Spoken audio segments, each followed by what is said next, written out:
BCCI, Bank of Commerce and Credit International. Whoever controls the volume of money in any country is absolute master of all industry and commerce. President James Garfield. It used to be called usury. These days it's called charging interest on loans, and is the raison d'etre of those ubiquitous institutions, banks. Since the 17th century, banks have loaned money to nations and companies as well as to individuals, and accordingly they have been charged with manipulation of international and national affairs.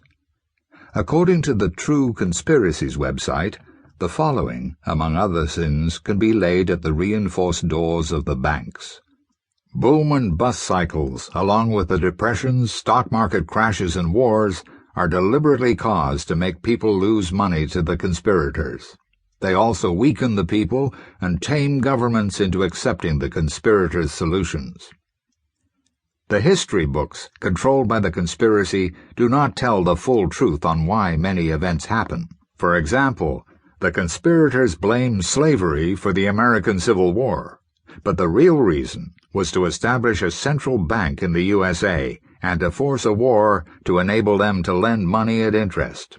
The conspirators bribed members of the government by paying them and having them work for the bank. Intense, deceptive media publicity convinced the public and politicians of the benefit of the Federal Reserve Act. It was done in ways such as by lying and saying that the banks will reduce boom and bust cycles. The Federal Reserve Act was passed near Christmas, when few people were present to vote against it. Hitler was funded by the USA and Britain to create a bigger war. The U.S. government, controlled by the bankers' conspiracy, wanted Hitler to invade America, but he declined due to the risk of the number of Americans with guns. The U.S. government also encouraged Japan to invade Pearl Harbor to get America into the war. The bankers funded Arab and Japanese companies to buy up property around the world so the bankers could gain more control of it.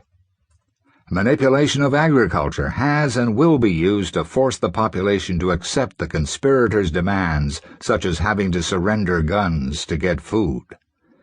The U.S. deliberately tried to lose the Korean and Vietnam wars so the communists would remain with territory. Although involved with the conspiracy since his initial rise to power, President Kennedy was killed by an agent of the conspiracy for wanting to pull out of Vietnam and printing silver currency.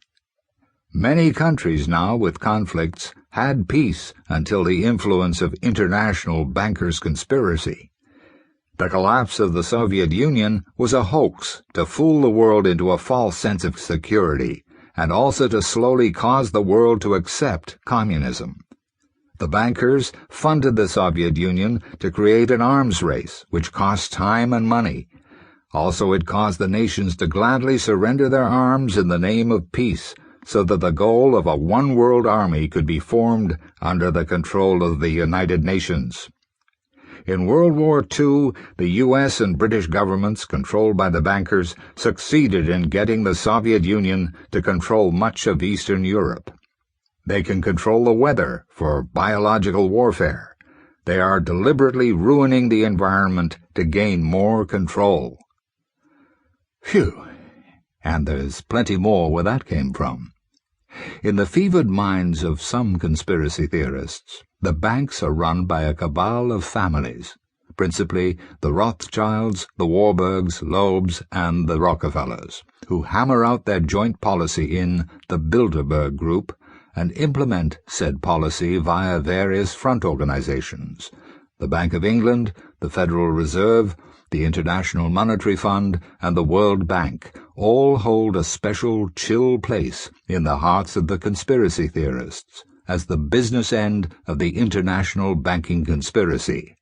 And the end goal of that conspiracy? A new world order.